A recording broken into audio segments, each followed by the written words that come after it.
Anyways, this.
Good evening, everyone. Welcome to the Sulk stream.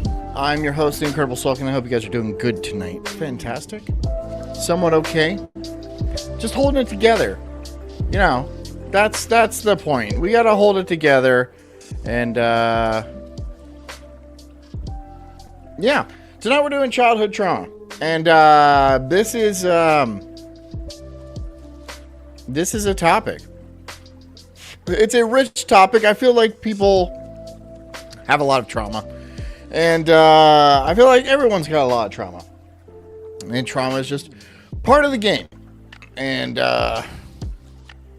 you know, kind of sucks. But it is what it is. And we cover a lot of different topics on the Sulk stream. So we're going to be covering childhood trauma. And, I don't know, ways you can fix it, I guess. Can you fix it? I don't know. I'm not sure. I'm not okay. But anyways, I hope you guys are good. Oh, and if anything goes wrong, got my sword. So that's going to come in handy. I think I'm just going to go ahead and wield it for a while. And I hope you guys feel safer with me with a razor sharp sword. It is very sharp. so if I do cut myself badly, I mean badly, like mortally, then I'll have to cut the show short, but I'll do my best not to do that. But I don't know, it's tempting. It's tempting. It sure is. But buckle up for this one, because maybe you didn't have the nicest childhood in the world, and that's how the dice are rolled. That's how the cookie crumbles and all that bullshit. You know, shit happens. And if you're sensitive to stuff like that, I don't know, be a man. I don't know. And if you're a girl, I don't know. I have no advice for you. Continue being a girl, I suppose.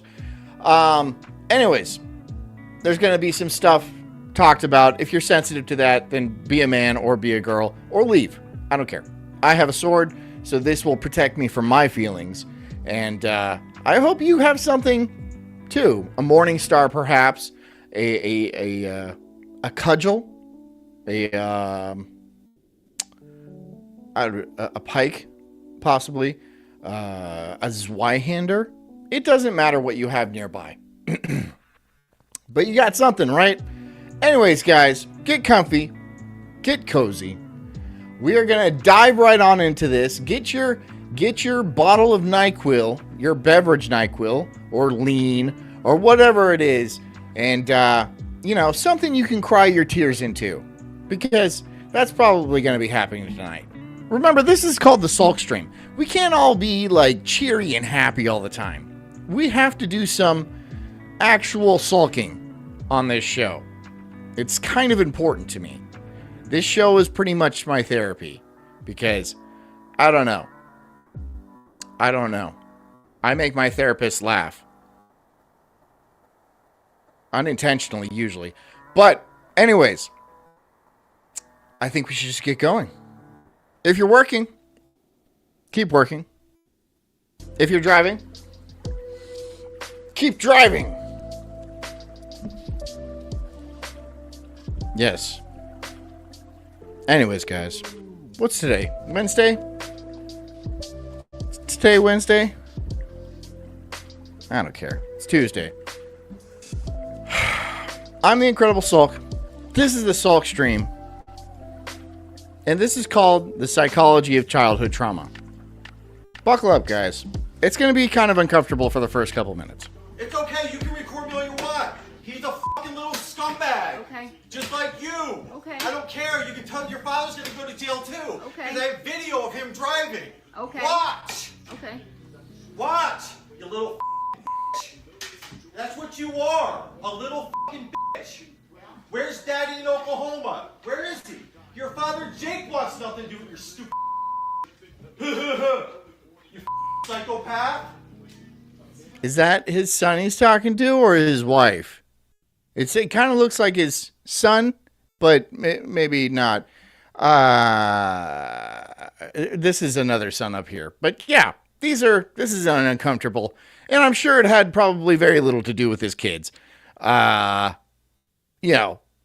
Being an adult is hard. But you shouldn't handle it like this. I'm stupid? Look at yourself. Nobody wants you. Your own mother sent you to a house. Okay, so it's his wife's son. Wife's son is an issue, right? That's not his son. That's his wife's son. That's oof. Divorce is a bad thing. Divorce is always a bad thing.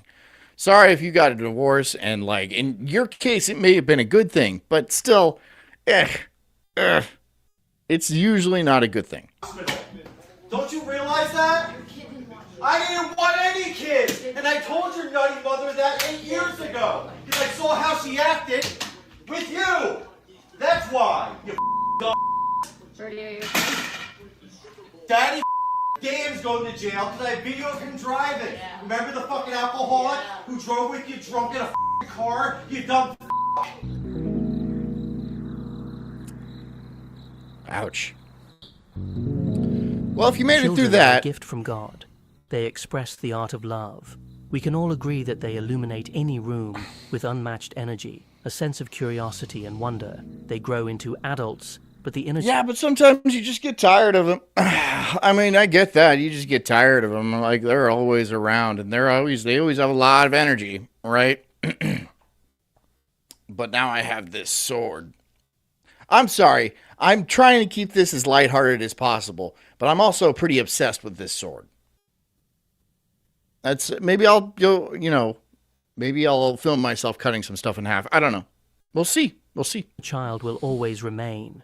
But one of the most depressing events is when they are traumatized Donatello, as children, Arden, never to talk about it Despite, enduring the David, pain. background Pain noise. that will cost them an abundant... By the way, background noise. Thank you for the $10 donation on Ko-Fi yesterday. You have to tell me. I don't have... I put notifications on, but it just didn't work, I guess. of life. Hey, Fat Geralt. Fat Geralt says, no respect for stepdads. Shake my head. Yeah, I don't have much respect for I mean, if they could be not stepdads, if they were quality enough men to not become stepdads, they wouldn't, right? You become a stepdad because your options have become quite limited due to your age or your appearance or your financial factors. Elon's not becoming a stepdad, Leonardo DiCaprio isn't signing up for the stepdad game. So if you became a stepdad, whether you wanted to or not, it's because your options limited you to a chick that was already impregnated by another dude. And wow, that's a slap in the face. That's a slap in the face for sure. Just like leftovers, but whatever. I'm already saying some pretty offensive things. I wonder if people are going to get mad. Doesn't matter, because I have my sword. Pretty sweet. Donatello says, I definitely have it pertaining to childhood trauma. I believe that everybody in this chat probably has some level of childhood trauma. I am not excused from that. I believe my childhood was a little bit rocky. But, I feel like it's pretty common for millennials. But it's probably, let's be honest, it was probably pretty common for basically every generation in history. Maybe less so in some generations, but everyone's got tough times. What else do you say? But now that I've grown up, I'm definitely going to make sure it stopped with me. My parents divorced, and I was paraded around to make my mom get custody. Dad was a good man, though. Damn, dude. That's harsh. That's rough, dude. When your parents get divorced, and then you become a pawn, especially in like family courts and stuff, you just become a piece. It's just they're using you to get more money out of the other spouse, and that's not right. The entire family court system is absolutely, it's just weaponized, and it's a travesty that it exists in this country. But what are you going to do now? I mean, we're going to have to rewrite the entire thing after the system collapses. Hopefully soon, though. And then this bad boy is going to come in handy for some smoting. For some smoting? One of those things. Yeah. Before we get into this... Background says not only that, but if the bio dad is alive, he is a part of your marriage too. Yeah. Yeah. Yes. Yeah. Well, my parents aren't divorced. I'm not divorced. So I don't have like firsthand experience of that kind of issue, but the bio dad is not going to be out of the kid's life unless he's in jail, but that's obviously not very positive either, because you're with a chick and you have her kids, and then the guy whose fault is in jail. So that's not a positive step. That's baggage, yo.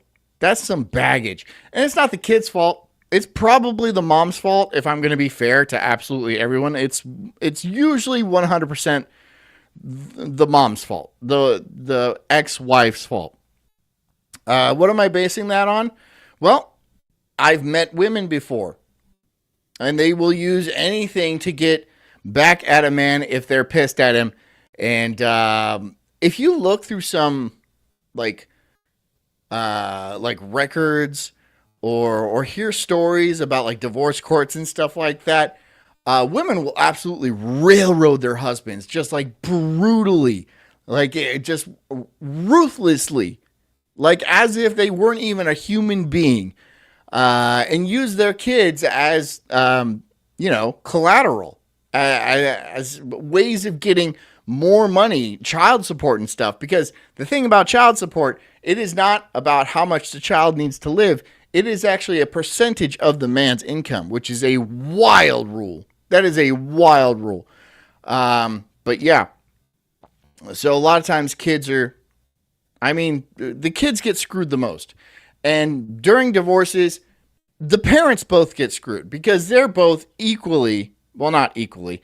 They're both screwed over by lawyers. The lawyers are the only ones that win in any sort of divorce court. And the people that lose the most are probably, almost certainly, the children. This video, I would like to encourage anyone that have been through any trauma to share your stories. And Scott says, wonder how much it costs to ship a horse to the Holy Lands. Well, I'll just find one when I'm there. I don't need to ship a horse there. There's probably horses there. I'll just take one. You see this thing? It's like 4 feet long. Share stories of you overcoming them. It's pretty sweet. As someone who's been through childhood trauma, I feel as if this topic... Hey, I hope JD comes in the chat and, like, I'll show him this because he's not allowed to have anything. I mean, I think he gets to have, like, play school scissors, you know, the plastic ones that can't even cut construction paper. But beyond that, the British, they can't have something awesome like this. It makes me feel powerful, which is good because we're talking about childhood trauma. Topic is not covered enough as we tend to bury trauma deep within our souls. Scott says, who here is a widower? Scott's a widower, guys. Not ever talking about it. I'm sorry. And this can do more harm than That sucks. good. Without further ado, please watch this full video and share it. Childhood trauma is a deeply impactful experience that shapes the psychological, emotional, and even physical aspects of a developing individual. It can Balls 86 says, I'd rather die than have kids and marriage. And kids aren't for me. I have a nice home and I spend my extra money on firearms and fishing tackle. Well, that's nice. That's nice. But not everyone can do that. I understand that people want to live the me life. And it's not even necessarily that. You might not think you're going to be a good dad or anything like that. And you could be doing it for selfless, altruistic reasons and stuff. However, we can't do that as a society, you know? We can't all be like, okay, this is the last generation. This is it. This is what it came down to. All of us, we're just going to buy guns and, like, you know, have a good time. And then when the lights go out, that's it for civilization. That's not ideal. We're here for a reason. All of our ancestors reproduced, going back millions of generations. It kind of seems a shame that a lot of people are blowing that on cats and wine. That's women, but men blow it on guns and gambling, which is admittedly a lot cooler, all right? I mean, when women are alone, they have cats and wine and like a boss mommy career kind of thing. And when men are alone, they have like guns and gambling addictions and alcoholism. I mean, alcohol is involved. Either way, alcohol will be involved. Arise from a wide range of causes, including emotional, physical, and sexual abuse, chronic neglect, household Scott says, "Oh yeah, sure. Your ass would use a treacherous Middle East horse on your crusades for shame." LOL. Do you know where horses come from? Do you know where horses come from? Do you know that they didn't, before they discovered the Americas? Wait, no, the horses came from Europe. Were horses European or were they New World animals? Horses were European. Okay. I'm pretty sure that's the case. I've heard Arabian horses are pretty good, though. But it doesn't matter. Because, you know, it's a fucking horse. And I have a sword. function. What am I going to do without a horse? And exposure to violence. I need a horse, whether okay? in the home And I'm sorry, I don't have the ship a horse across seas kind of money. You know how expensive that would be? To ship a horse? You know, it's not like shipping a person. They actually have to treat the horse well. So yeah, it's going to be pretty expensive. I don't have shipping horse money. or the broader community. Some children witness domestic abuse, while others may live in environments rife with instability due to parental substance misuse, mental illness, or incarceration. In still other scenarios, children face trauma within institutional settings, such as schools, foster systems, or residential facilities. The sheath. The sheath, whatever you want to call it. Yep. Fighter. Wait, what is it? A Fidus-Tissin?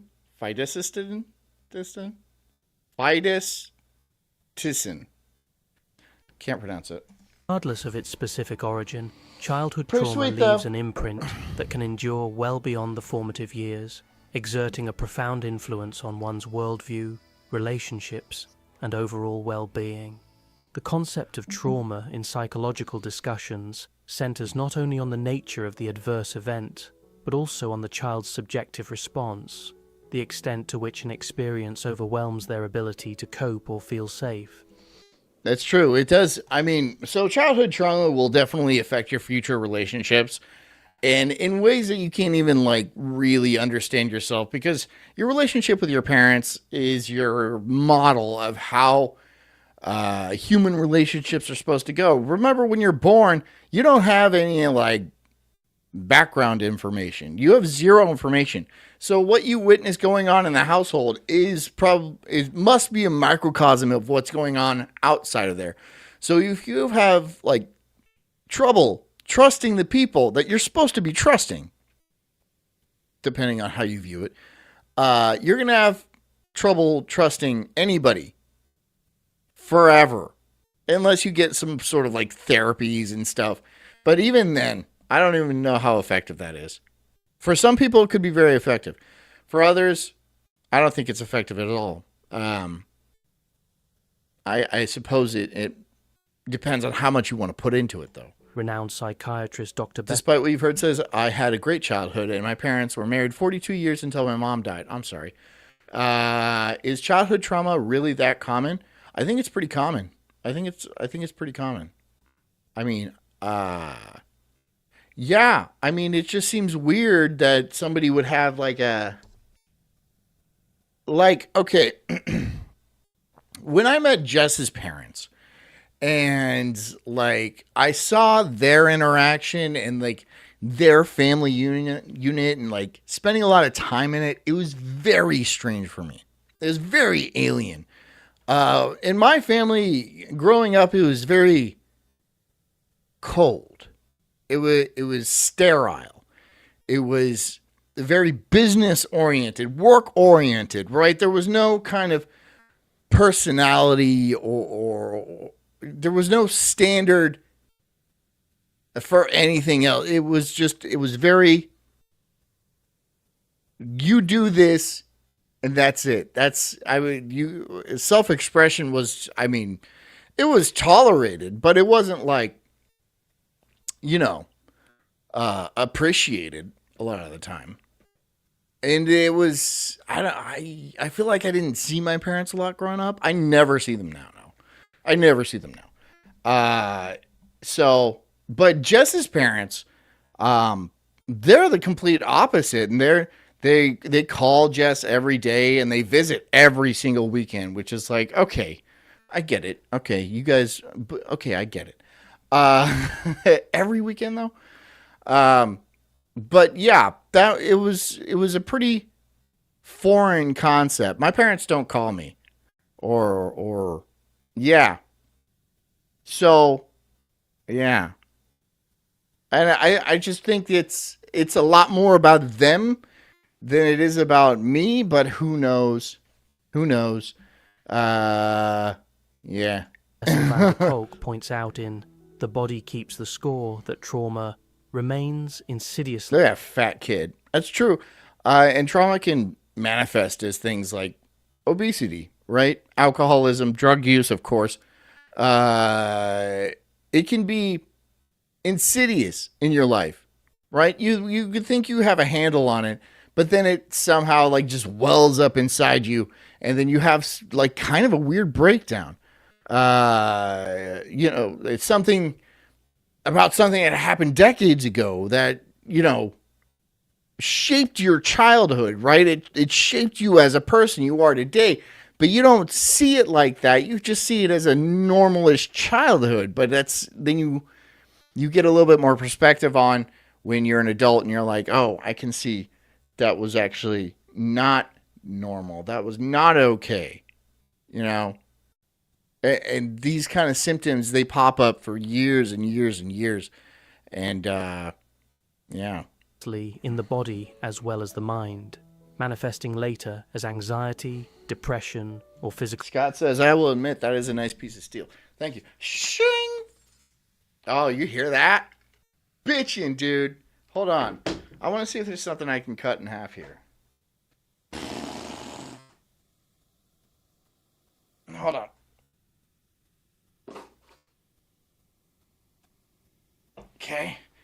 I got a box.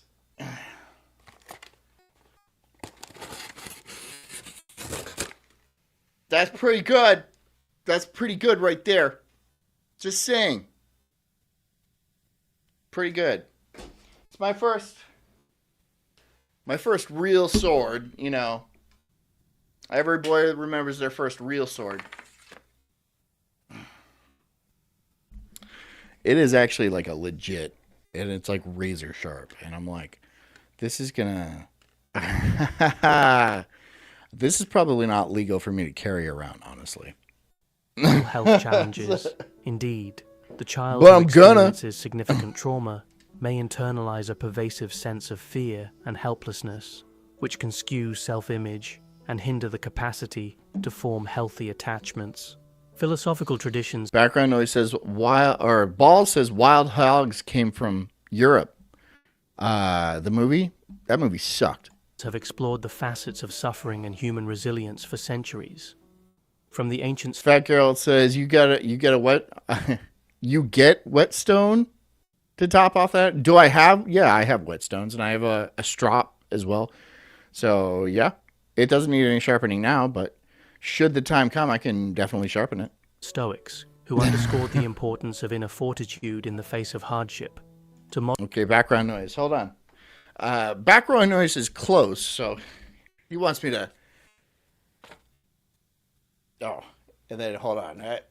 We just did the ASMR on this, so it's kind of hard. Wait. There's a way that I got. It does sound nice though. Okay, that's cool. All right, that's cool. And I'm just gonna keep it out. I'm just gonna go ahead and keep it out. Modern existential thinkers like Viktor Frankl, who championed the search for meaning, even in the direst circumstances, we find numerous insights. Scott says, I can see it now. Jess will be banning the sword at the dinner table. Okay, yeah, ban it. What are you going to do? Do you have a sword, Jess? Huh? Do you? No, you don't, because I didn't buy you one. That enrich psychological frameworks of healing. Where did I get this from? Amazon? Amazon? It was like $200.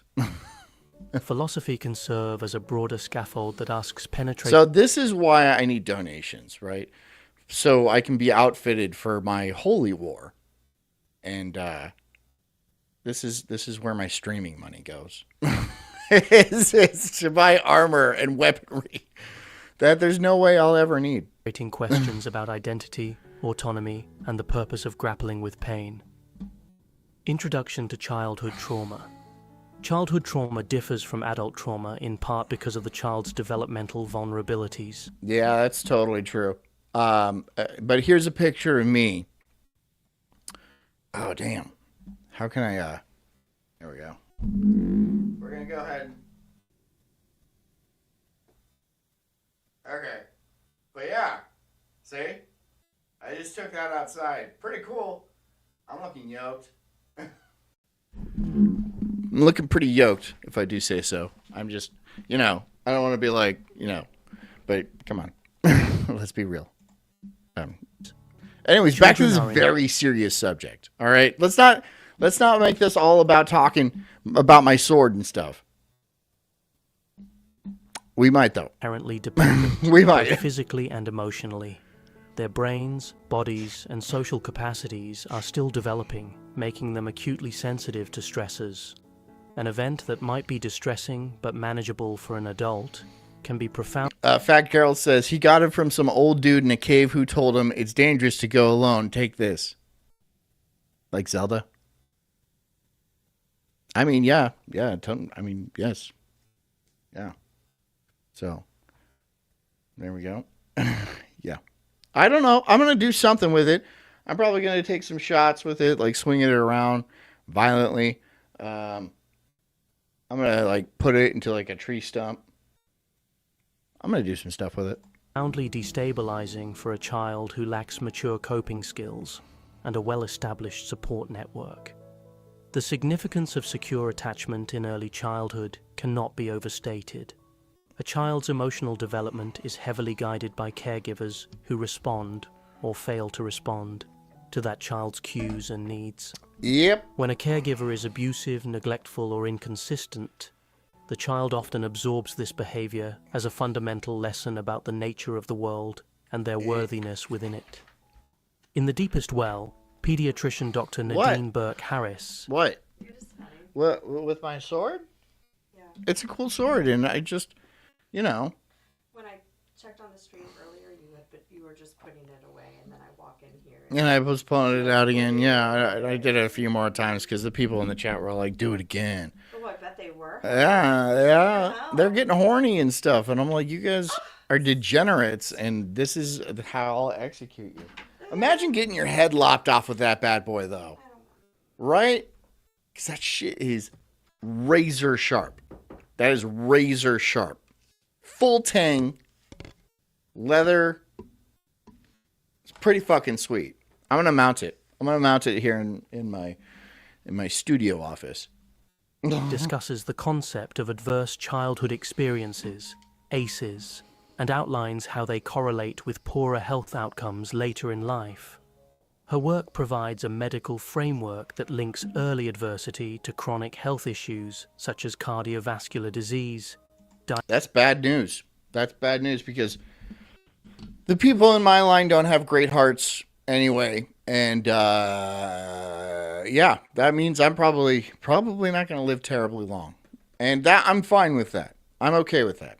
I mean, it's not really my choice or anything. And I'm not really all that worried about it. I live, and whatever happens, happens, man. Whatever happens, happens. You can't just be living in anxiety all the time. And yeah. But like having like a bad childhood or like a rough childhood, it's just like on top of that, you're like, shit, okay, so like, and then it's like cut short after that, and like, that's not fair. That's not fair. Like the first part sucked, and so I get less of the better part. That's not fair. Diabetes, and even shortened lifespans. The ACE study, conducted by the Centers for Disease Control and Prevention. Okay. I got one on my phone. And who was it? It's background noise. Background noise again for $10. And he says, wait, what did he say? I forgot to read it. You need a matching dagger. A matching dagger would be cool. I'll give you that. Here's the bell. And I'll give you a sheathing. There we go. That's going to be the new bell. No, it's not. Because I can't pull this thing out. I mean, it'll seriously cut me. It'll seriously cut me badly. Thank you for the $10, though. I appreciate that. That'll go towards the sword. CDC, or the dagger. In collaboration with Kaiser Permanente, established that the more categories of childhood trauma a person experiences, the higher their risk for negative health outcomes in adulthood. Perfect. Makes perfect sense, right? I mean, like, if you have a shit childhood, and then, I mean, having a bad childhood, it's your formative years, right? So it is forming your expectations of what the real world is going to be like. And if that is a little bit worse than it should have been, or if it was just bad in general, that's going to reflect later on in your life. There was a study done about people who were in utero during World War II in Denmark, I think it was. And they hadn't even been born yet, but they were in utero. Their mothers were pregnant with them, and there was a famine. And these people, as they grew up and stuff, they actually had a much higher rate of obesity and like heart disease because their mothers, their parents went through a famine while they were pregnant with them. And so the fetus was absorbing information from the outside world, and it said, oh, food is more scarce, and so we're going to have to change our epigenetics on top of that to make sure for the rest of our lives we are under less stress of starving to death. And yeah, and they tended to die earlier and get heart disease and stuff like that. So yeah, it's weird what the body can do in response to stress, because it's not just a mental thing. It's very much your entire body is a reflection of your mind.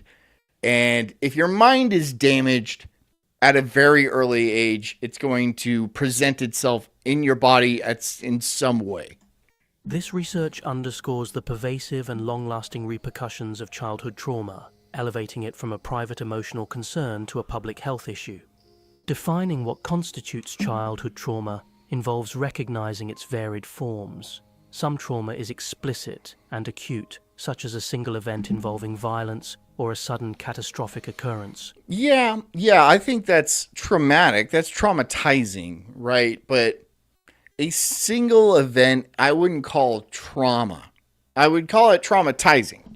Not if the rest of your childhood was all hunky-dory and you had a traumatizing event, and let's say it was like a real traumatizing event, like a terrible car accident where you watched your parents burn to death. Maybe not your parents. Let's say your dog. You watched your dog burn to death. And that's pretty traumatizing. But if the rest of your childhood is essentially ideal, I think that trauma will be encased, right? And I mean, the world is kind of a shitty place. So maybe that's not the worst thing to happen for you. Just early in your life, you get taken down a peg. It's bad. Don't get me wrong. It's bad, right? But not what I would consider overall trauma. Going to war is traumatizing, is a trauma, right? Because it's extended and it's very serious and it's ongoing. So your nervous system doesn't have time to like relax and stuff. That's a big issue here, is letting your nervous system actually like relax and reset so you're not constantly in this fight or flight mode. What part of your amygdala or something like that is responsible for your fight or flight mode? So it's not constantly triggering all these endorphins and all this adrenaline inside of you constantly, because you constantly think you're in fear. And so you can't sleep correctly. And that's real trauma, right? A singular event could be terribly traumatizing. Of course. You watch your brother drown in like a wash tub like Stevie Wonder did. Wait, wasn't he blind? Never mind. But you know what I'm talking about, right? Of course, traumatizing. Terrible. However, not exactly trauma, right? Trauma is an ongoing kind of process that could last years and sometimes up to decades, right? Depending on the situation that you're in. This happens a lot with divorce. I mean, when you get your parents get a divorce, you watch your father, oftentimes, not always, devolve into some sort of reckless alcoholic who, lives alone in a shitty apartment. And he's got that like real strong bitterness towards your mom. And then your mom, she hooks up with a black guy. And then that black guy is not the best of black guys. See, that's trauma. That is a traumatizing childhood, right? That's developing right there. That black guy pimps your mom out and shit like that. And then, all that. That's pretty traumatizing. Grandma dying once is a traumatizing event. But it's not like trauma. It's not like ongoing. She died once. She died once, and then that was the end of it. But a childhood trauma, specifically childhood traumas, because they're usually not singular events. They're usually long-lasting, systematic kind of, you get up in the morning and you get called a little shit, and then you're all pissed and you go off to school where they call you a little shit, right? And then you come back home and then you get called a little shit because they were calling you a little shit at fucking school and shit. And it's just ongoing like that for years and years and years. That will change a person, but not change them so much, but actually form them. They're not changing. They are becoming the person that they are becoming, and not changing from somebody who is well adjusted into this like kind of neurotic mess. This is just what they're becoming, because the world has taught them that to protect yourself, you need to be aggressive. You need to be not trusting. You need to be ahead of the game, because you've been damaged so many times before that this is who you are. You are a callus of a human being. That's hard to fix, even with as much therapy as you want. As much therapy as you want. Peeling back layer after layer, which is not comfortable. That's not a comfortable experience. You know? They say it's healing and stuff, but we don't even know if that's true. There's no science behind psychology. There's not. There's not. Some people will be like, oh, it's a science. It's not. Absolutely not a science. There's nothing scientific about psychology. It's just a lot of shit they think. We think people respond certain ways when this happens. We think this collection of symptoms is this over here, schizophrenia or Munchausen by proxy or something like that. They think this. And there's good reason to think that, of course. That is not science. That's not science. Nope. Science is relatively testable. I mean, math is usually involved. Humans are too diverse for me to call it a science. Yeah, so I don't. Other forms, like ongoing emotional neglect or exposure to family dysfunction. Knobsdog says Bahama John having flashbacks to his childhood. Hold on. You got something to say, Knob? Huh, Knob? Because old Taser John might be might be graduating from tasers. You think? You think it's wise to mess with? Hold on. Let me bring up that picture again. You think it's wise to mess with this guy right here? Huh? Huh, Knob? Huh? You see that? Yeah.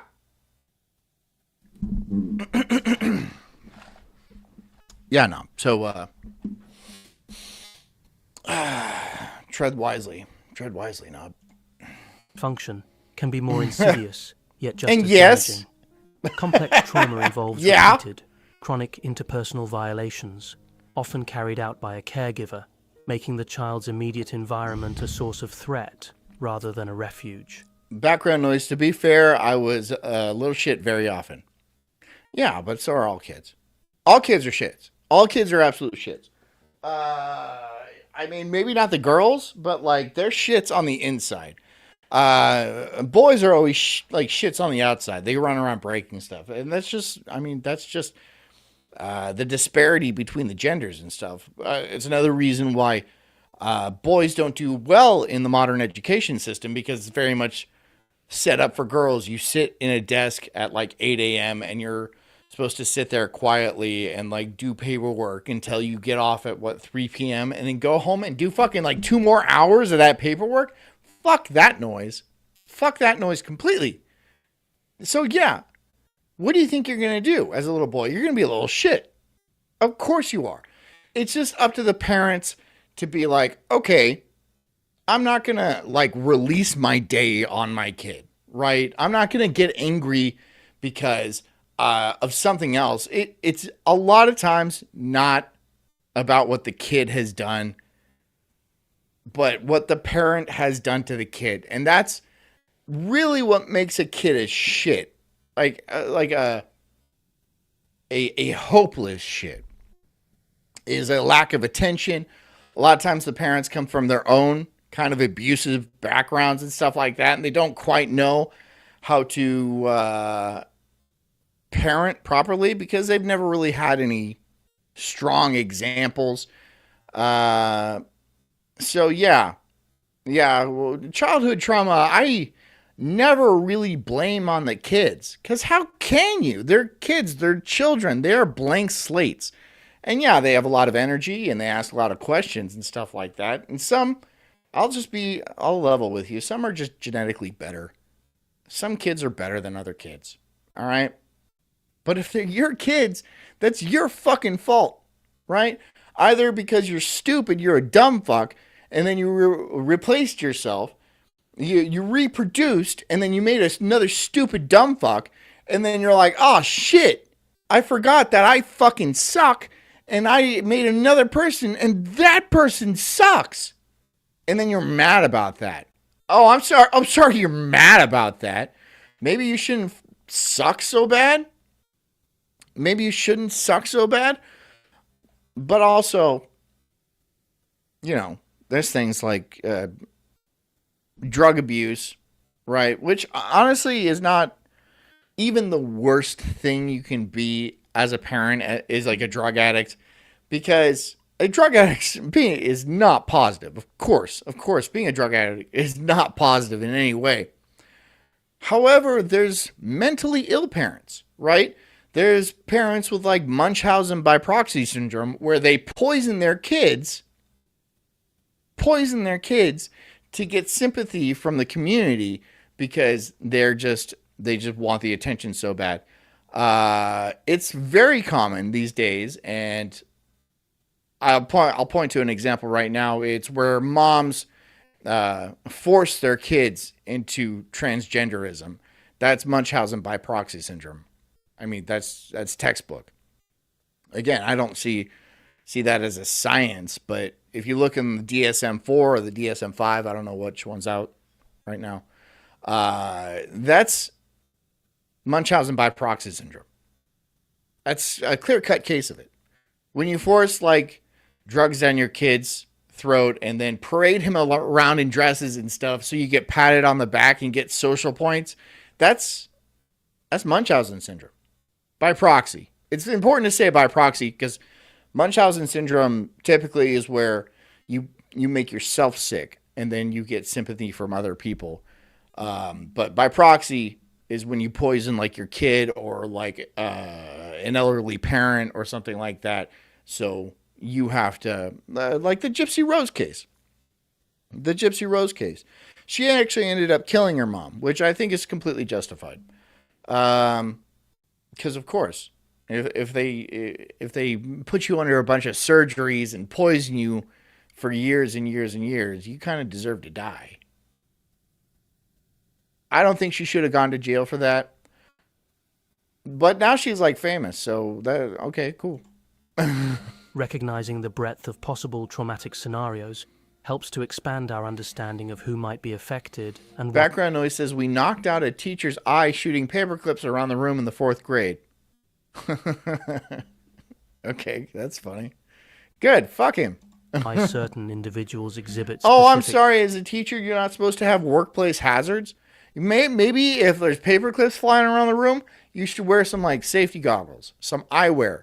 Maybe you shouldn't just be like, oh, I need to be taken care of by absolutely everyone. And now that I got lost in my eye, I'm going to sue the school. I'm going to sue the state because they provided an unsafe work environment for me. Good. I'm glad he lost. You should have shot out his other eye.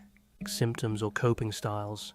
Childhood trauma is often as much about what does not happen, lack of safety, nurture, or validation, as it is about what does happen. The abuse or overtly threatening event. Yeah, Knob, I'm sorry about your mother-in-law. That's a bummer. I haven't tased you yet. Or given you the cold steel that is my blade. Because, I'm sorry, that sucks. I mean, yeah, that's a bummer. This distinction is crucial because children, by their developmental stage... Where's the tip? No, it's like Doug Dimmadome, where it's just always off screen. It's just always off screen, right? It's actually, I had to cut a hole in my ceiling. And, yeah. So, dude, it's like 4 feet long. Hold on. Here's the tip. There we go. There. Right there. See? It's a, there we go. How'd you like getting ran through by that thing? May not have the language or conceptual frameworks to articulate their experiences. They rely on non-verbal cues, emotional resonance with caregivers, and implicit lessons about safety and love, when these lessons revolve around fear, So think about having okay, you have shit parents, and then on top of all that, you have like autism because they gave you a bunch of shots when you were a kid, and so not only do you have like problems with your parents and stuff, and like a poor upbringing environment, but you also have like emotional control issues. You have like time blindness. You have other like auditory hallucinations, other things that are involved with autism, and because some kids are given autism, right? I'm not saying nobody has been born with autism, but the vast majority of children today, of adults today, were given autism. A lot of them, but not the more serious cases, but like the less serious cases, they can be given tools like cognitive behavioral therapy and other kinds of therapies to make them kind of effective in the work. Sometimes pharmacological therapies, right? To make them effective and like bring them down to like a reasonable level where they can lead normal lives. But if you have all of that on top of like unsupportive parents, overly busy parents, alcoholic parents, parents from their own terrible childhood, you're kind of screwed. You're kind of screwed. Helping yourself is damn near impossible, right? A lot of times simply because you just can't articulate the needs that you have, right? The desires and the help that you actually want and need. So you got to feel bad for those people. You got to feel bad for those people. You know, you can be autistic and then be from like a good, supportive, loving home. And I think you're better off in a lot of cases than coming up from like a shit upbringing. Because even if somebody is smart and like driven and focused and they come up in a bad upbringing, like a bad household, it will stick with them forever. And they're not going to be normal people. They're going to harbor a mental illness, depending on their background and how bad it actually was. They're going to harbor a mental illness. And a lot of times they'll overcompensate to cover up for this mental illness. Sometimes it can be overachievement. Like if somebody came from like a very poor household and they felt inadequate most of their life because they weren't getting the support they needed from their parents or the community at large, they will compensate for that later in life and try to make as much money as possible, even when there's no real reason to make money, even when other areas of your life are falling apart because of your pursuit to be seen as worthy, to be seen as somebody, as not just a nobody trailer trash or something like that. I've seen a lot of cases like that. I have certainly seen a lot of cases like that. Yeah. So, and if you were to ask them, they would think there's nothing wrong. They would think there's nothing wrong. This is just how people are supposed to be. They're supposed to be overly driven and only focus on one thing in life because they're trying to like show their dad or like show the people they grew up with that they weren't trash and stuff. But you know, that time and it takes to acquire wealth and stuff. It has to come from other things like their own parenting. So this is where you get generational trauma going, right? Because then that guy's kid is like, oh, I never got any attention. And, you know, it started to really affect my psyche. And, you know, things went from bad to worse very easily. And then that just keeps going on like that and over and over and over. And a lot of people always say, that they're like, I'm not going to fuck up my kids the way my parents fucked me up. And you're probably right. You're probably right. You're going to find a new way to fuck them up. It might be, I'm not saying this is the case always. It might be pretty hard not to fuck your kids up. It might be unusually difficult. Just from what I've seen. From what I've seen from other people and stuff. Not Jess's family. Jess's family is fucking weird. But like what I've seen from a lot of different families. Everyone who said they had a fucked up childhood and stuff. They're always like, I'm not going to do that to my... And then they end up having the same kind of issues. I don't know if it's a genetic trait or something like that. Maybe it's societal. It's financial pressures or the society we live in right now that causes these things to happen. I don't know. Child rearing is an extremely complex issue. And, I mean, it is an issue. You know, a lot of money goes towards fixing people that if you just started earlier, probably wouldn't need to be fixed. Predictability or indifference. Children can develop maladaptive strategies that color the rest of their lives if unaddressed. Psychological perspectives on childhood trauma. Attachment. Knobs Dog says, I'm having carnitas quesadillas on the Blackstone for dinner, Bahama John. That sounds really nice. You enjoy those, Knob. You enjoy those. Have a beer. Have a couple beers, right? Just lock in. Theory, formulated by John Bowlby and built upon by Mary Ainsworth, provides one of the clearest lenses for understanding the impact of childhood trauma. Ball says, I took care of my grandfather until he died. His own kids didn't help one bit. That's why I refused to have kids.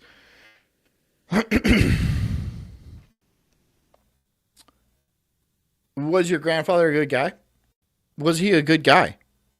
Was he? Or was he just like kind of humiliated and tender in his old age, right? Because there's a lot of people say people can't change, but I don't think that's true. The legal system doesn't think that's true, because if it thought people couldn't change, you would go to jail and then you'd stay in jail for the rest of your life.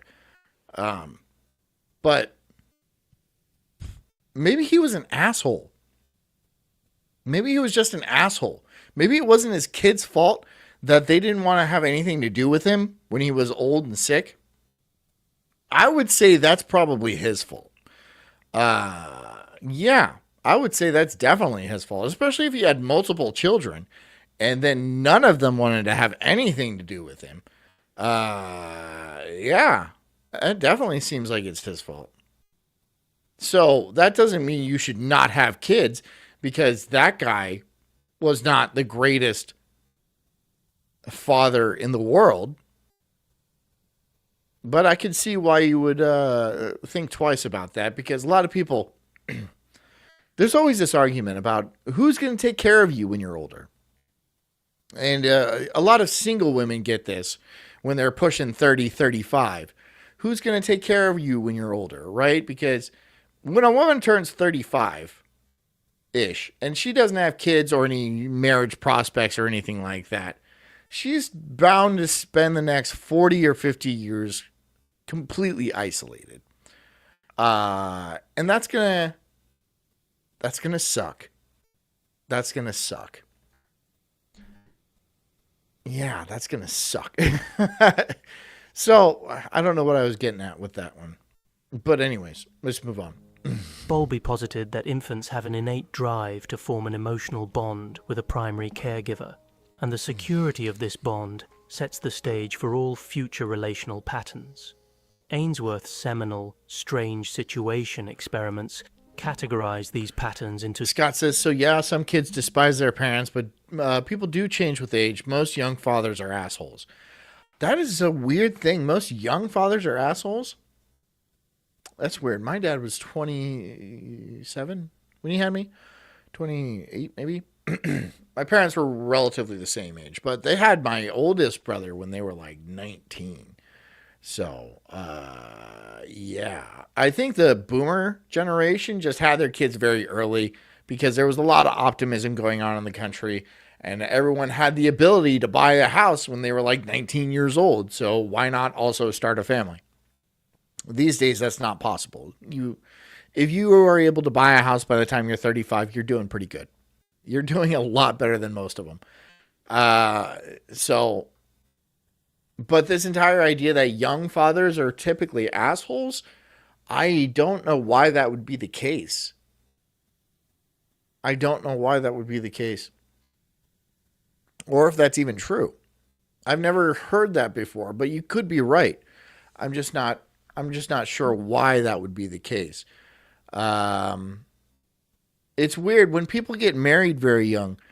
It's typically pretty rocky because a man from the age of 19 until 30 is their brain is still developing. Men's brains develop relatively slow. Well, they develop right up until probably 27, 28 into their 30s. Women stop developing usually around the age of 16 or 17. That's when they are pretty much women. That's gonna be them. That they have their formed thoughts, they have their ideas and stuff like that. That is the person they're probably going to be. Men are not in that position. They're going to be changing. They're going to change, right? They're going to have different thoughts. They're going to have better ideas. They're going to have different aspirations and goals and stuff like that. So, for a couple to get married at 19, 20, and then to make it all the way through like that, I'm not saying it's unheard of, but it's just a little rockier than if a man waited till he was like 30 and had a good idea of the person he was, and then continued on. Maybe girls don't finish developing at like 16, 17, but it's definitely much earlier than men. It's definitely much earlier than men. Secure attachment, anxious ambivalent attachment, and anxious avoidant attachment. And later, the concept of disorganized attachment was introduced. Children... Knobsdog says the car in the garage will take care of me when I'm older. When I'm older. Those are the types of jokes I'm looking for, right? The old carbon monoxide jokes, right? The old yellow eyes. You know, somebody finds you in a smoky garage and breaks open the window and your eyes are just yellow. Just so yellow. Yep. Sounds like a nice way to go, honestly. Children who experience trauma, particularly if their caregiver is the source of it, may develop disorganized attachment, characterized by... Knob says, as a man that grew up without a father, it's been interesting on the job training to be the best father I can be to my kids. Well, good on you, first of all. And here's the thing. Sometimes no father is better than a bad father. Sometimes no father in the house, even though that is catastrophic, right? And it is bad in like so many ways. There is cases where there being a father there is actually worse, right? Especially if he's like a maniac, right? And he's like violent and drunk or just a straight up psychopath. Not often is it like that, but sometimes it is. Sorry, the cat's here.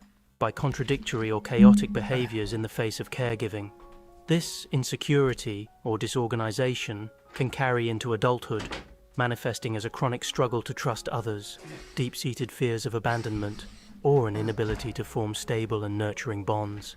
Psychoanalytic perspectives, drawing from Sigmund Freud's foundational ideas, and further refined by analysts like Melanie Klein, Donald Winnicott, and John Bowlby himself, who integrated psychoanalytic principles with observational research. Scott says, now keep in mind, I'm talking about, in my case, my father was born in 1933.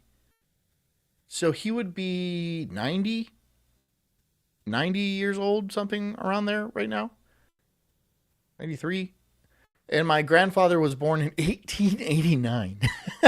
Oh my God, was he like a prospector? Was it? I mean, no, that was 1849 in California. That was the, but 1889 is that's wild. So he's born 100 years before I was born. That's insane.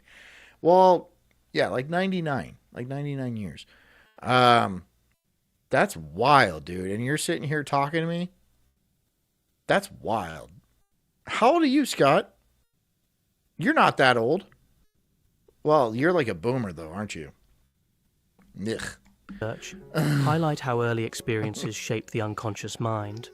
Freud emphasized that repressed traumatic memories can lead to neurosis or other mental health issues in adulthood. That's true. Traumatic memories, I mean, everyone's got them. Don't tell me you don't have them. Don't tell me you don't. You're watching this show, you have them. Later theorists added nuances, such as the concept of good enough mothering by Winnicott, suggesting that while perfect caregiving is impossible, consistent presence and validation go a long way in preventing the formation of pathological defenses. Childhood. A lot can be done very early on, right? To make your kid not... Because what you're doing is you're implanting a mental illness in a kid, right? And I would like to think it's not as common as it is, right? Traumatic childhoods, they shouldn't be so common, but they are. They're overwhelmingly common. And why? Why do we live in a society where a bad childhood is more or less the norm? Was it the generation before us? Like the boomer generation was very self-centered, and they were very concerned about what they were doing. They thought they were geniuses. They thought they were all investment geniuses. There's a reason we're so hardworking. We make so much. No. Okay. You do have a lot of money, but that's only because you borrowed from the future. You made us, our generation, impoverished so you could have a good life, right? And so now you're using that as a flex on us, which is so misinformed, right? It's just completely, absolutely misinformed. So, I mean, I would understand. It makes sense that there's kind of a, what do I want to say? Like a angst against an older generation that basically took every drop of opportunity from a country known for its opportunity and just squandered the fuck out of it. Of course, there would be a little bit of like anger about that, right? And then you say, then they often say about how they work so hard and they've had a job since they're 15. You hear that a lot. Oh, I've been working since I was 14, 15. Yeah, well, you could afford a house when you were like 17. So, you know, getting a summer job and then living the rest of the year off of that, that doesn't seem like you worked all that hard. Seemed like it was pretty easy if you were able to do that, right? There's a reason why people don't work, even if a place is paying $20 an hour. Like, would you go and be able to raise a family off of $20 an hour? Not really. Not really. 800 something bucks a week? Not really. That is like, you're in poverty. You're very much in poverty. You're not raising a kid. I think the average cost of raising a kid is something like $300,000 to raise them to the age of 17 or 18.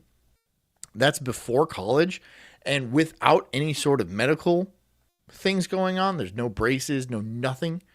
So, yeah, I'm sorry you made $5 an hour working at a gas station, but then you were able to afford a 4,000 square foot house in the burbs. It sounds like it was real tough. It sounds real tough. Oh, you were able to raise 3 fucking kids, basically doing nothing. Wow, that sucks. The trauma in these views can lead children to employ defense mechanisms like splitting. Scott says boomers are textbook narcissists. And coming from a boomer, right? Scott's a boomer. He says he's 51. He was 51 in 1985. Repression or dissociation, which may evolve into entrenched patterns. I'm just giving you a hard time, Scott. If left unattended. How you doing, Knob? How's your quesadilla? You check in yet? Yeah, I'm drinking a Dogfish covered in Nugs IPA. What the fuck is that? A Dogfish covered in Nugs IPA. I guarantee, I'm sorry, I don't want to judge you like this, but that sounds disgusting.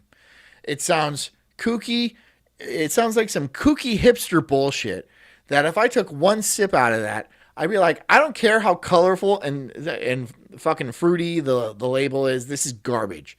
I'll drink one of these and I'll be pissed. Not like drunk, just angry that I wasted my real drinking room on an IPA. That's like, I might as well just eat a loaf of bread, right? I'll eat a loaf of bread and I'll take some hand sanitizer and I'll lick it off my hand. And then that'll be better. Honestly, that'll be better. Examined. Behaviorist and social learning theories, championed by psychologists such as John B. Watson, B.F. Skinner, and Albert Bandura, focus on how observable behaviors are shaped by the environment. From a behaviorist perspective, trauma can condition a child to associate certain stimuli. Donatello says they thought I was a girl because I was shy during the ultrasound. Shy. You were shy. He did this. They didn't find out until I was born that I was a boy. Lots of last-minute blue-collar newborn baby clothes were bought. That is a weird thing. Because in ultrasound, you can see the penis. I knew my sons were going to be sons when I saw the ultrasound. Because their dicks were fucking huge. No, I don't. We did see the penis on the ultrasound. But maybe the person doing your ultrasound just sucked. That, and back when you were, I don't know how old you are, but the technology for ultrasound has obviously gotten much better. And so they probably just didn't see your very tiny penis. Stimuli, sounds, expressions, phrases. Hey, of hot dog. danger. Knob says they're great. The IPAs, I don't like any IPA. I don't like any IPA. I've never had an IPA where I'm like, I'm going to drink more than one of these. Never done that. No, that's not true. No, I have drinking more, but it's still not my favorite. Leading them to adopt avoidance or aggressive behaviors that might have been adaptive in a hostile home environment, but become maladaptive in more benign settings later on. For instance, a child who learns that any display of vulnerability is met with punishment may carry an entrenched belief that showing emotions is unsafe, leading to emotional numbness in adult life. Honey, Jess, do I do this? Because she says I'm like emotionally numb. She says I'm just like, well, not only that, my mother too. My mother compartmentalizes very well. And so she, she doesn't show emotions. And I guess I get a lot of that too. And Jess is very much not like that.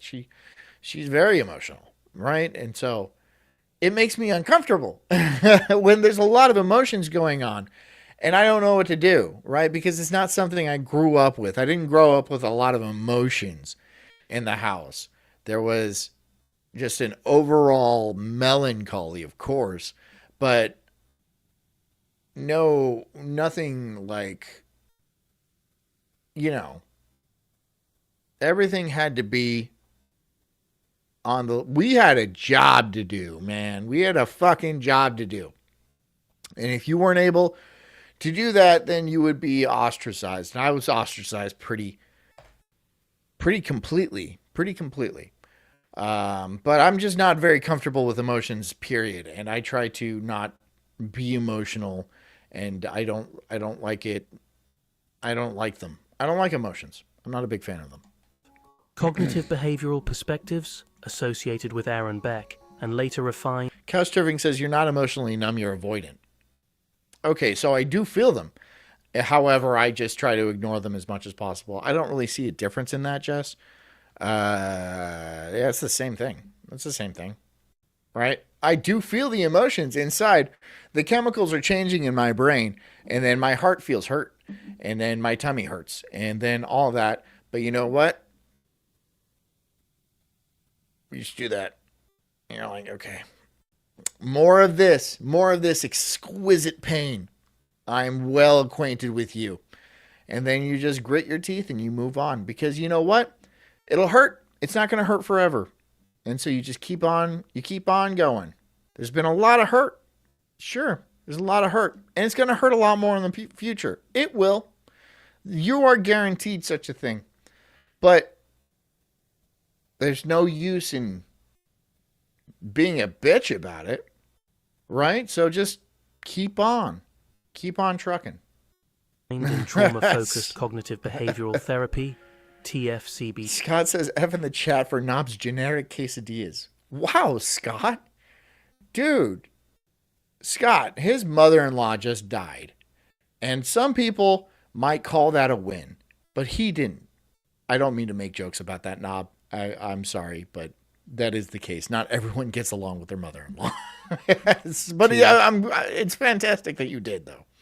That's great that you did. Suggests that trauma distorts core beliefs about the self, the world, and the future. Just says, I like his mama, but it's true. She's talking about my mom. Yeah, she's very compartmentalized. She came from divorce. My father came from a situation that was not ideal. And I'll leave it at that. And they both kind of relied on each other a lot since they've been married for a very long time. And they relied on each other, and they're both kind of broken. And I didn't realize that as a kid, but as an adult and like from afar, I can actually like pick out certain personality traits about them and be like, that is not healthy. What that is right there, that's not a healthy psychology and mindset. But I only see that as an adult, right? As a kid, it just seemed like this is how it was. Meeting Jess's parents was it was a culture shock.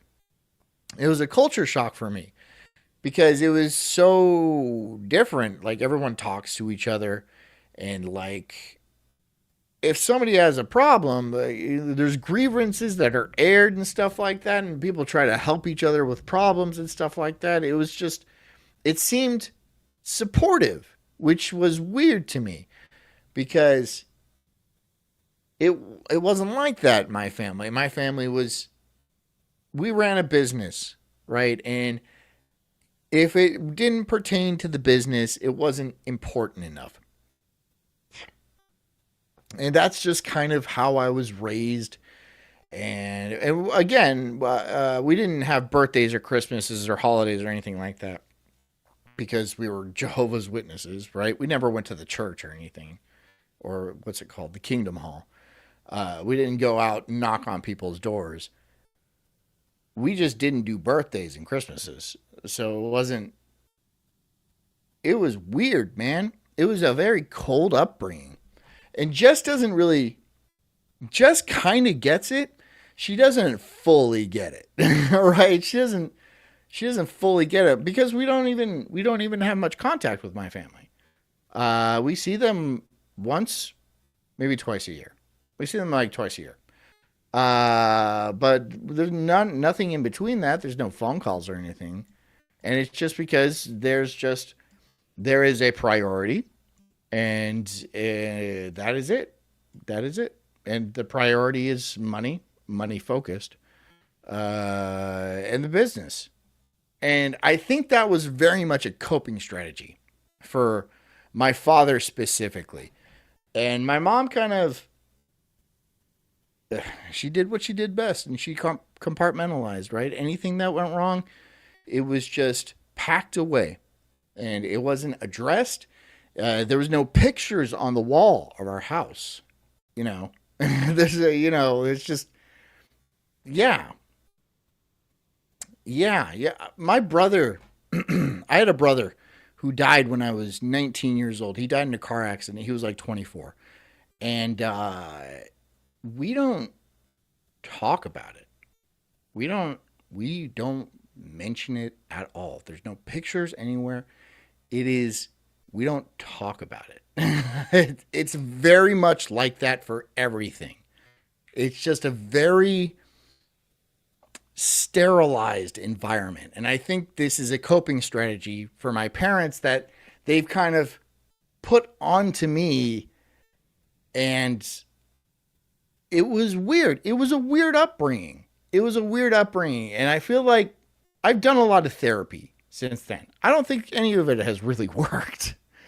But seeing from another perspective, like Jess's family, it really highlights how different certain families can be from other families, because I just thought this is how it was. And it's so funny because like my dad, he was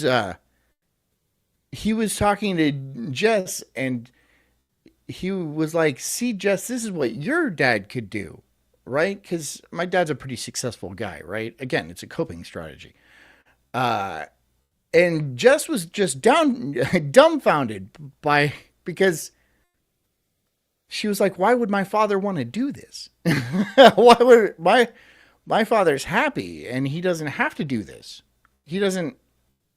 But my father just thinks that everybody has this one goal in life, and that is to become somebody, to stop people from thinking they're less than or something like that.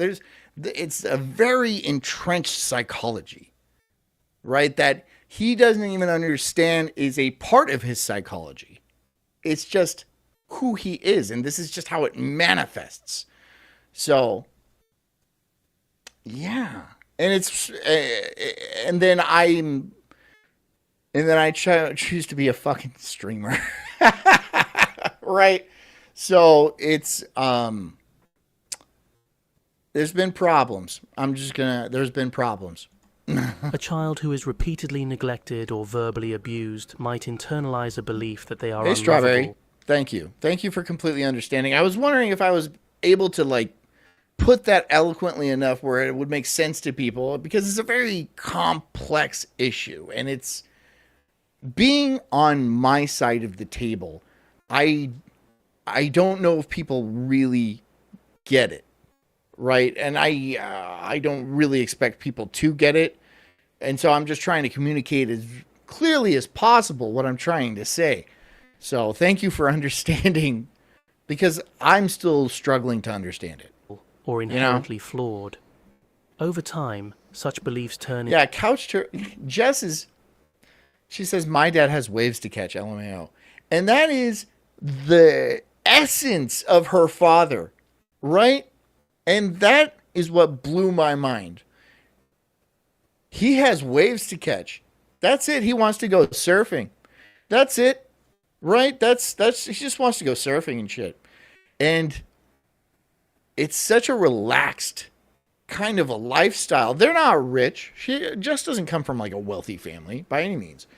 But it's just such a relaxed kind of lifestyle, and they definitely seem quite a bit happier than what my family came from.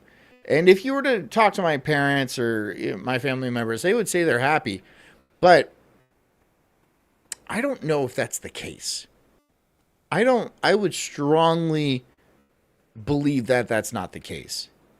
Just because of the way they act, there's kind of a quiet desperation, right? A waiting almost, where you kind of think, are we still going to do this? But then you get paraded out and you have to put on the face, right? There's a fucking face, man. You gotta fucking put on the face, man. And it's like, you have to do it from like a young age. And it's just like, shit, man. It was a fucking nightmare. It was a fucking nightmare. Into self-fulfilling prophecies, shaping how the individual interprets new experiences. Retraining these cognitive filters, often by identifying and challenging negative automatic thoughts, is a central focus of many therapeutic approaches, targeting adult survivors of childhood trauma. Kashif says, we have neighbors that are Jehobos. Yeah, Jehobos. And they're weird, and people are saying, that's weird. Yeah, that's weird. Yeah, the Jehovah's Witness thing is weird. But I don't think it was... If anything, it was an excuse. Just to not have a certain type of normalcy. I think because there was no like holidays to take off or anything like that. It was just everything was very. There was a goal set, and we all had to participate in the goal, and that was it. There was no sort of even a vacation for my family is almost. They're always work related. They've always been work related. Not always, but it's like whenever we go home, like Jess and I go home to my parents' house, the only subject that is ever talked about around the dinner table is work. The only subject. Ever. And so it's very difficult. It's very difficult to relate and stuff like that, especially since I don't work with them, right? I do a different thing. I do this, right? Which is they don't understand. They don't, and maybe I don't understand either. But they don't think it's anything. They think I don't do anything. But they don't watch this. So I'm not that worried about it. Yeah. So it's very difficult to relate to some people like that are different than I, right? That are, I feel like they don't ask themselves enough questions. Like, why do I act like this? Why am I doing this so fervently? Why am I chasing after something that I don't need to chase after, right? They have millions of dollars. They don't need to continue. They don't need to continue. It's just, why do you continue then? I mean, there's been problems that have been popping up because of your absolute and utter focus on this. Why not? And I actually talked to my father about this last time. I was like, just stop. Just please, for the love of God, stop. And he came up with all these excuses about how he couldn't stop, and and it was all for naught. It was honestly a mistake. It was honestly a mistake because, I think I'm going up against bigger issues than I can comprehend or realize. My parents don't tell me everything about themselves. I actually don't know tons about them. So there might be much more deep-seated issues that you hear that? You hear that thunder? That I just simply don't understand. But they're not willing to share that with me. They're not willing to express themselves in any way where I could even attempt to understand. So I'm very much left in the dark. But here I am, essentially kind of an orphan, right? But thankfully Jess's family has kind of adopted me in some weird way. And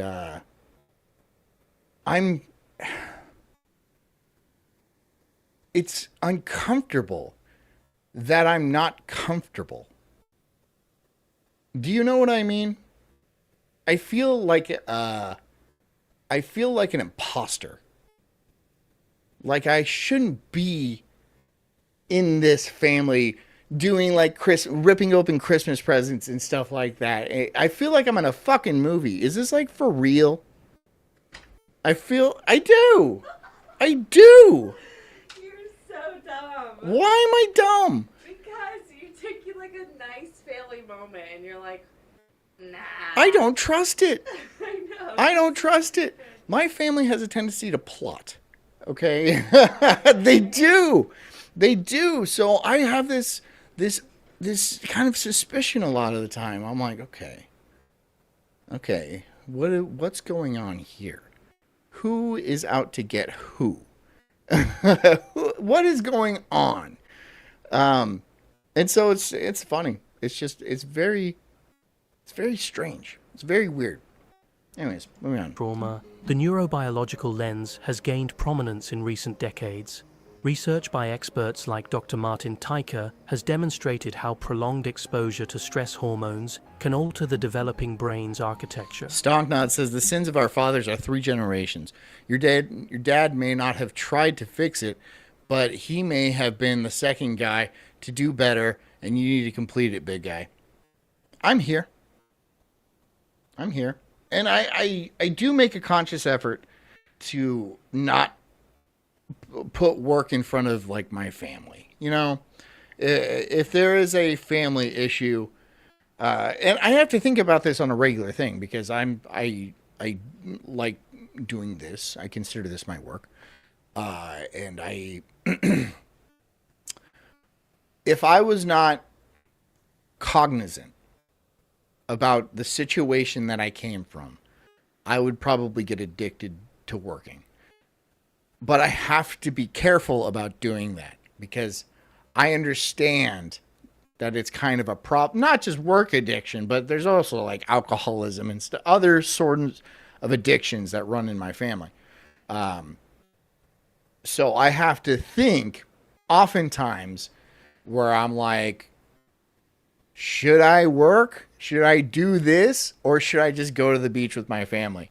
And when I ask myself that question, it's always like, fuck it, go to the beach with your family.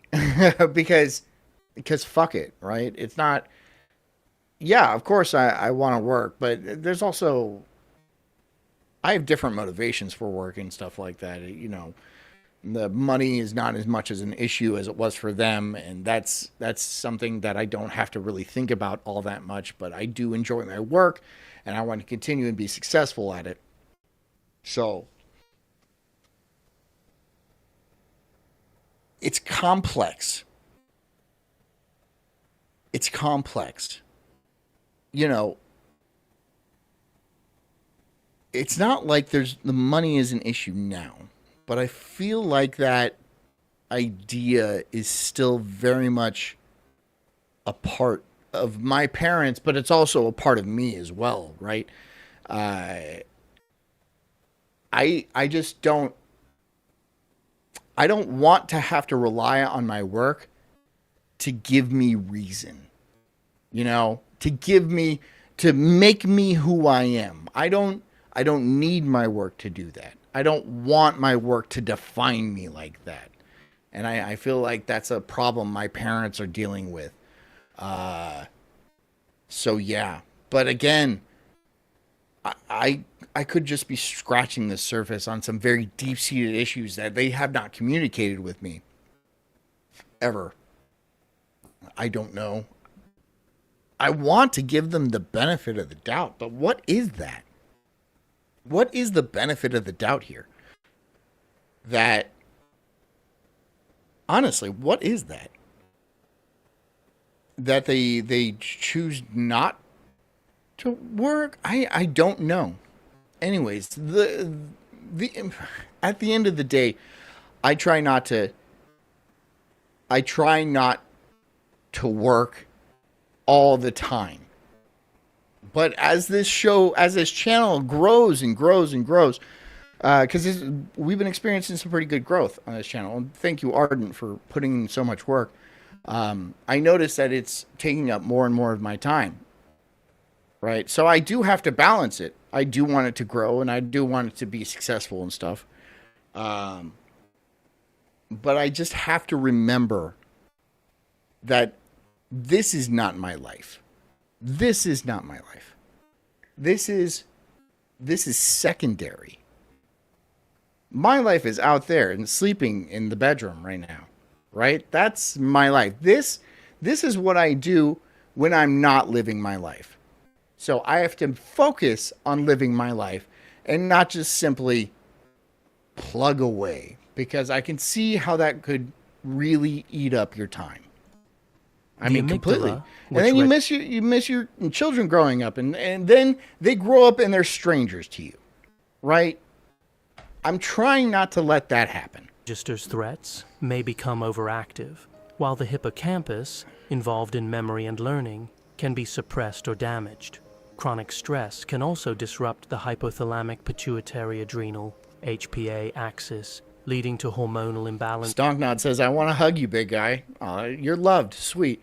I can't wait for that to be lifted.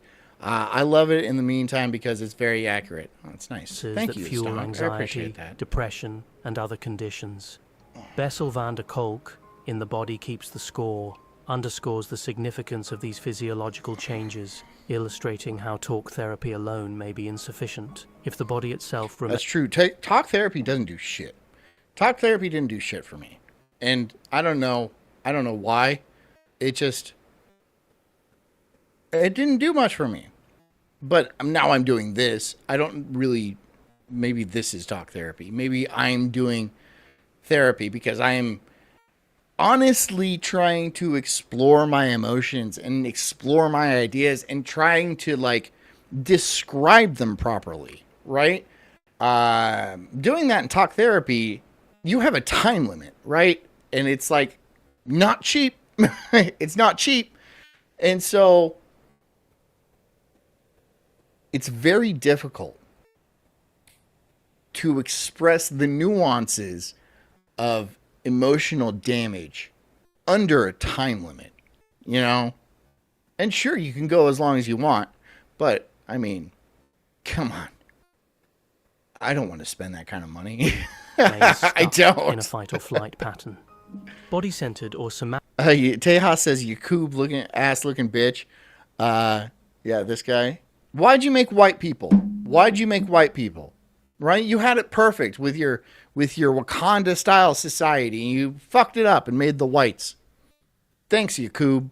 Somatic approaches. Dan Snot says therapy is for fags. Not only that, I think it's honestly, it can be quite damaging. If you get a therapist that maybe doesn't know exactly how to be a therapist, and yeah, you do need to go through quite a bit of schooling. I think to become a psychotherapist, you need like 12 years of schooling. But that doesn't mean that they're good at it. That means they're good at school. That doesn't mean they're a good psychotherapist. If you get a bad one, they can honestly fuck you up, right? They can fuck you up. And you don't know that they're bad, but they can give you bad advice. They can give you bad books to read. There's also,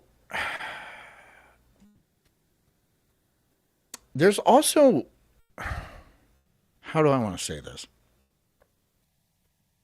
Some therapists have political and philosophical ideals that I do not agree with, right? Like sometimes a therapist will be like, well, have you ever investigated whether or not you might be a woman? Right? Like pushing transgenderism and stuff, which is like insane. That's insanity, right? The therapist might not think that's insanity. And depending on what school they went to, they might be like, you should ask them if they're a tranny. And that might be part of their curriculum and all that. That doesn't mean it is a good thing to do, right? There could be financial gains and stuff. There's a lot of people with their fingers in the pie when it comes to medical education, right? And like transgender clinics make quite a bit of money. They get lifetime customers. Depending on how long that lifetime is. Because it's usually cut pretty short. But I think on average, they get about $5 million from each transgender individual that they switch. So there is a financial incentive and to altering people like that. So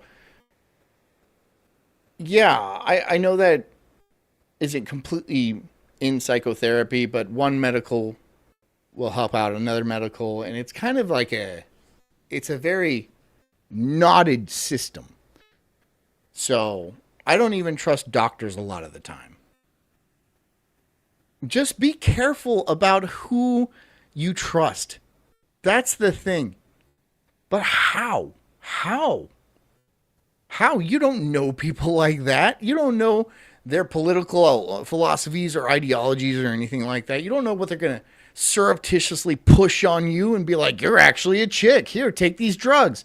And then at the end of the day, you're like, I just needed a hug from my fucking father. I didn't need to cut my dick off. That is dangerous. That is dangerous. So yeah, therapy might be for fags. or it might turn you into a fag. But on the other hand, you could get a good one, and it could really open up your day, and it could really change the way you think about things. But how can you tell who is who and which is which? When you're in that situation where you are fundamentally vulnerable, you are expressing things that you don't tell to people, right? You keep them on the inside where it festers into like tumors and shit. And then you want to like air that out to a complete stranger. It doesn't matter if they have some sort of doctor-patient confidentiality. That doesn't matter. That doesn't matter. They're another person, right? There's something very intimate about that. And so you just meeting this person and then sharing very intimate details about like your darkest traumas. And then they can wield a good amount of power against you. Would they? Yeah. Yes, they absolutely would. Yeah, people can be pretty evil. And, yeah. I mean, you should know this if you have some sort of like trust issues or some sort of childhood trauma. And then you're all like, okay, I don't trust people because I couldn't trust my parents growing up. And then you're all like, but you're a doctor, so I'm going to go ahead and trust you with my deepest, darkest secrets. And then he's all like, wow, you should totally cut your dick off over it. And then that fucks you up in a whole nother way, dude. It's just a minefield. It's just absolutely a minefield. I don't know how to navigate it. I don't have advice on how to navigate it. I'm just telling you, you're walking to a fucking minefield. And you're paying for it, too. Such as those pioneered by Peter Levine in Waking the Tiger, address the physical imprint. Starving Artist says there are no conservatives in that profession. My last therapist, he was a Baptist, and he seemed like a good guy. He honestly seemed like a good guy. Not that I got anywhere with him or anything like that. I mean, he seemed to like me. I liked him. We had good chats, right? But it just didn't seem to go anywhere. It didn't seem, I never had like a breakthrough, right? I never felt better, you know? I just didn't. And I'm like, why am I doing this? You know, I try to give it a good try. They always say it's a slow incremental process, and it takes years somehow, or sometimes. But if you're not feeling any progress, you're just not feeling any progress. And so you're like, okay, I'm paying you. I'm paying you to essentially tell you jokes. Because that's what I do when I'm uncomfortable. I tell jokes. I make jokes about shit. Right? And it's a coping mechanism. Yeah, it is. And it's gotten me in trouble. All right? But that's what I do. And so now I'm paying you some, whatever, triple figure digit to fucking crack jokes at you.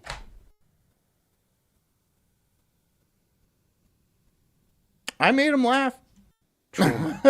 Levine's somatic experiencing method encourages individuals to become aware of bodily... Background noise says the only safety for the honest man is believing all possible evils. That's actually a very good... I mean, yes, I completely understand that. You're the only one that can keep yourself safe. You're the only one. You're the only one that is going to be with you for your entire life. So it's the only person you can trust. And I know that's cynical, right? But big fucking shocker, the Incredible Sulk is a cynical guy? Is a cynic in general? Who would have fucking thought that? Who would have fucking thought that? Sensations and tension patterns, suggesting that the physiological energy of trauma remains locked in the body. By slowly unwinding these stress responses, survivors... Knobsdog says, never gone to therapy, I'm good, LOL. Yeah, I don't know if I can honestly recommend therapy. Because it didn't do anything for me. And I gave it a good try. Didn't go anywhere. Now, that's not to say that it doesn't help some people. I wouldn't actually know if that's the case. Wouldn't know if that's the case. Because some people who say that therapy did help them, I didn't know that person before therapy. So I don't know. Maybe they were less crazy. But now, after they're more crazy, they think they're better, especially if they're like trans or something like that. I never knew I was trans until I went to therapy. I'll be like, all right, that therapist fucked you up.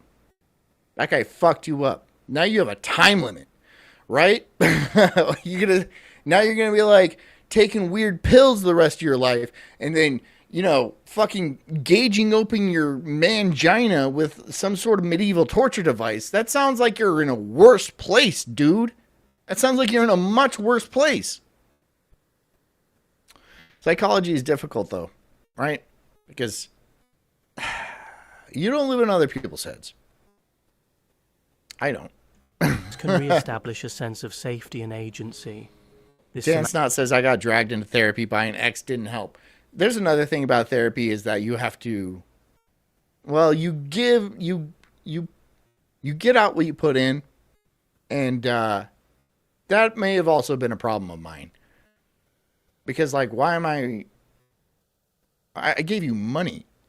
What else do you want me to get? It's your job now. This is your job now, right? It's just, I don't know. Maybe it doesn't work for men. Maybe it doesn't work for men. You know what's therapy? You know what's fucking therapy? That's fucking therapy right there. That's some fucking therapy. Anybody else need therapy? This is good therapy. And just having it. Just having it. Hold on. Wait. Check it out. See? Does that guy look like he needs therapy?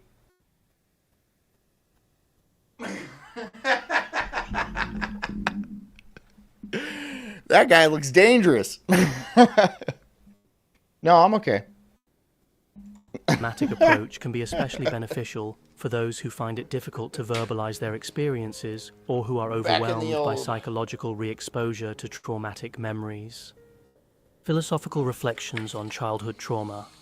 Philosophers have long wrestled with the question of suffering, why it exists, how it shapes us, and whether it can be transformed into a catalyst for personal growth. While not all philosophical treatises address childhood trauma directly, many of the existential issues they explore map seamlessly onto the experiences of trauma survivors.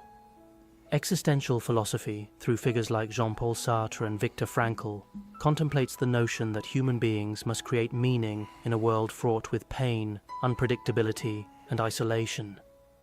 Frankl's experience in the Holocaust led him to assert that even in the most harrowing conditions, individuals retain the freedom to choose their stance towards suffering. For someone coping with childhood trauma, this can be empowering.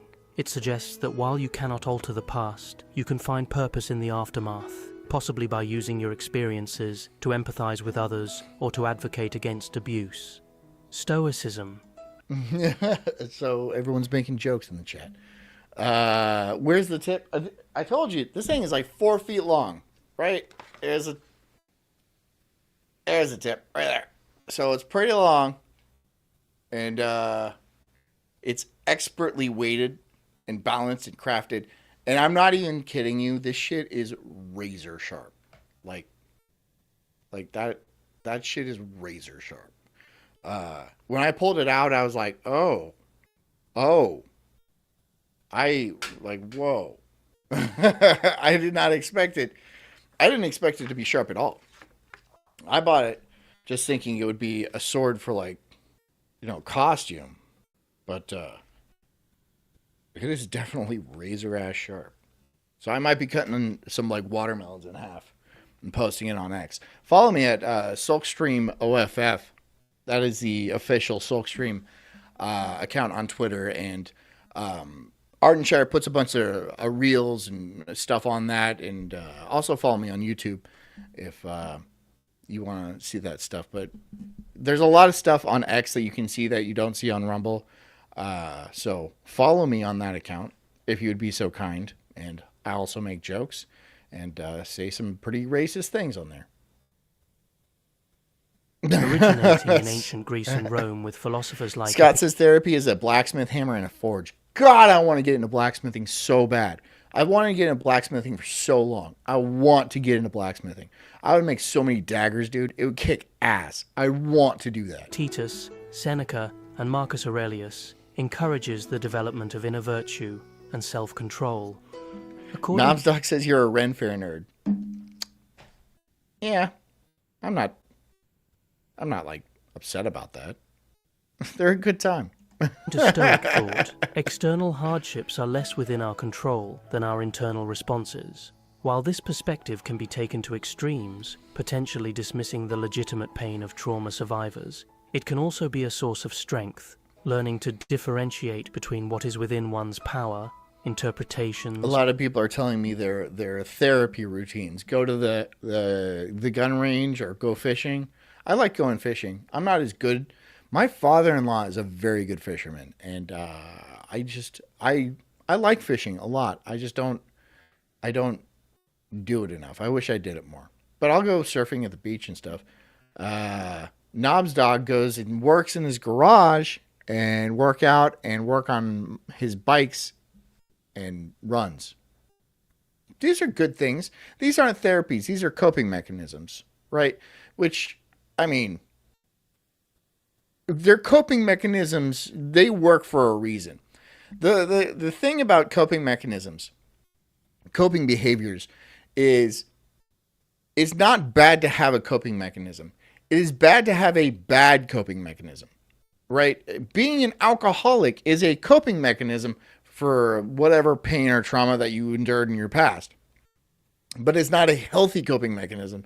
It can cause additional problems to your life, right? So the key is finding good coping mechanisms. Excuse me.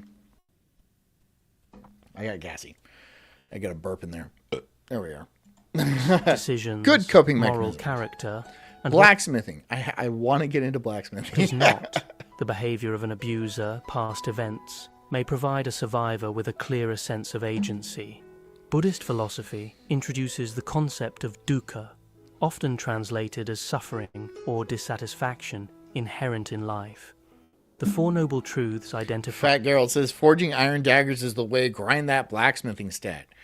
Yeah, dude. And it's not... I, looked into it, and to get, a forge, it's, $100, and then you get a little anvil and a hammer, which is, another $100 or so, and then you are set, dude. And just get some rebar and make it hot and start hammering away at it. And then get, a whetstone, or I kind of want one of those wheels, and then just start sharpening shit. And then there, you're off to the races. I've thought about it for a long time. I've not done anything about it, and I don't know. I feel busy. I feel like I'm busy a lot. I know that's not true. I should make the time for it. If I really want to get into something, I should make the time for it. I mean, I do this, right? But I'll do it. I'll get around to it. By suffering's causes, clinging, ignorance, and aversion, and propose a path to reduce it through mindful awareness and ethical conduct. For trauma survivors... Tejas says, all John really wants to do is be the black t-shirt knight at medieval times. I mean, I wouldn't say no if the opportunity presented itself. I would look good. I would look good. Come on. You can't even say I wouldn't look good. Mindfulness practices, such as those presented in many modern therapeutic modalities, can help cultivate a non-judgmental observation of intrusive thoughts and painful sensations. Intrusive thoughts are a very serious issue. And it's... I haven't worked out how to... I don't know, limit those. How to make those not so overpowering, because sometimes they are quite overpowering, and they'll hit at random times, and then it's just like, and some of my coping mechanisms aren't that great. Like sometimes I'll just shut the fuck down, right? I'll shut down, and what I mean shut down, I mean not eat or drink for hours, and it's not positive. It's not positive. I haven't I haven't found a good way to handle that. Yeah, that's it. I don't know what to do about that. But that is part of it, right? Just a stinging agony that just hits you out of the blue for really no reason. For no reason. And then it's just like, here, have some of that today. Here, have a lot. Oh, the top fell off. Oh, you're getting all of it. You're getting all the spice. And then you're like, okay, fuck. All right. I guess I'll do this. I guess I'll do this today. I was planning on being like a husband and father, but thank you. Thank you for that. For all of that. Honestly, having a reason to like get out of it is very much worth it. If I didn't have all my responsibilities and stuff like that, I could spiral. I could spiral pretty badly. So having a reason is a good thing, which is why people say they don't want kids and they wouldn't be a good father and stuff like that. But it's really held my sanity together. It's held me together a lot more than it's broken me down, right? I have a reason. I have a reason to do things, right?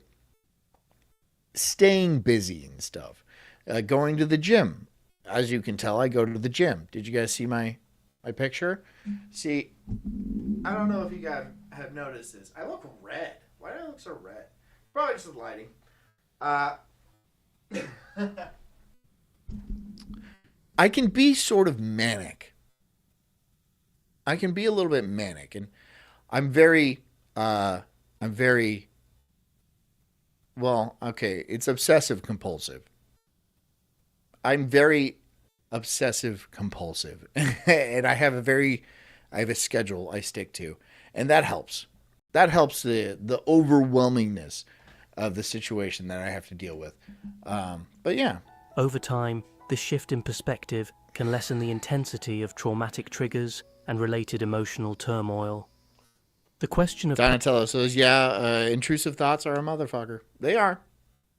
Yeah. Paul says, getting stoned and shooting a bow and arrow is amazing. It's the mystical flight of the arrow.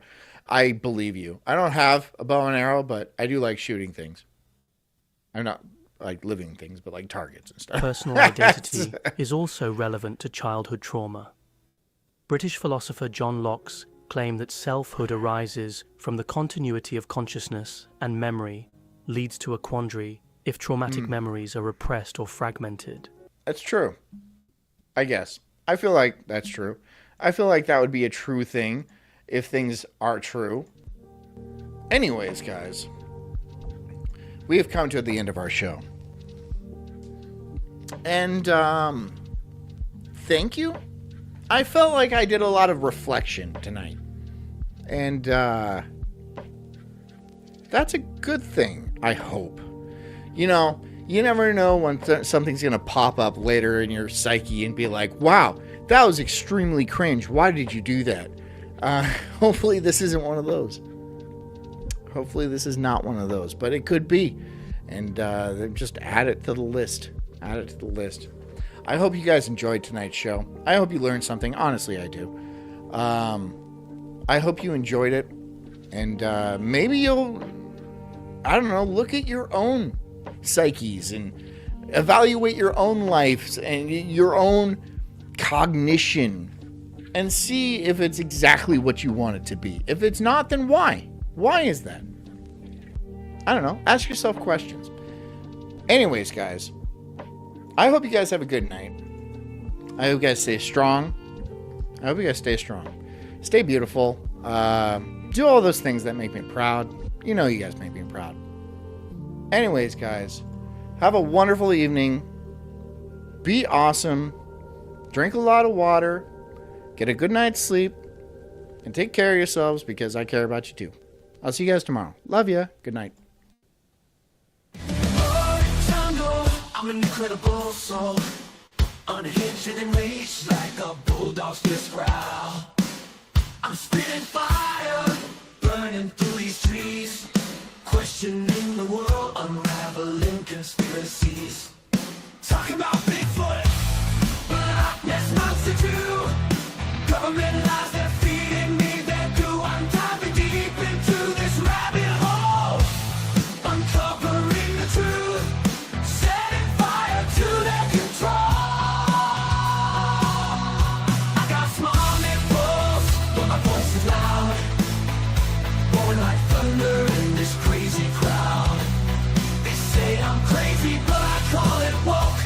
unraveling the madness with every word I spoke.